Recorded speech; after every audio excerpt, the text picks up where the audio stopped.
សួស្តីបងប្អូននិងសួស្តីទៅកាន់បងប្អូន Gen Z ទាំងអស់គ្នាថ្ងៃនេះខ្ញុំចង់ធ្វើការ update បន្តិចទាក់ទងទៅនឹង CV ដែលយើងទទួលបានមកខាងដែលបងប្អូនបានផ្ញើមកខាងក្រុមហ៊ុន Rimlab Management and Hospitality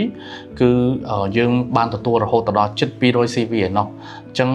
ជាដំបូងក៏ខ្ញុំសូមអរគុណទៅដល់បងប្អូនដែលមានការចាប់អារម្មណ៍មកលើក្រុមហ៊ុន Rimlab របស់ខាងពួកយើងហើយក៏សូមអរគុណទៅកាន់បងប្អូនដែលមានការចាប់អារម្មណ៍ទៅលើស្ថាបត្យកម្មផ្ទះខ្មែរដែលមានបំណងស្រឡាញ់និងចង់ថែរក្សាផ្ទះខ្មែរទាំងអស់គ្នានេះផងដែរអញ្ចឹងថ្ងៃនេះខ្ញុំចង់ធ្វើការ update បន្តិចដោយសារយើងទទួលបានហ្នឹងគឺរហូតដល់ជិត200 CV ដូច្នេះសម្រាប់ជំហានទី1គឺខាងពួកយើងនឹងធ្វើការ shortlist យកចំនួន10នាក់ដើម្បីមកធ្វើការសម្ភាសផ្ទាល់ហើយពិសេសថែមមួយទៀតកម្រិតនោះគឺមានន័យថាបងប្អូននឹងមានឱកាសទៅសម្ភាសផ្ទាល់មាត់ជាមួយនឹងលោកគ្រូ60កុលដែលជាស្ថាបត្យករផ្ទះខ្មែរគំរូមួយរូបគឺនៅខេត្តសៀមរាបផ្ទាល់តែម្ដងដូច្នេះសូមកុំភ្លេចរងចាំតាមដានហើយក៏ដូចជា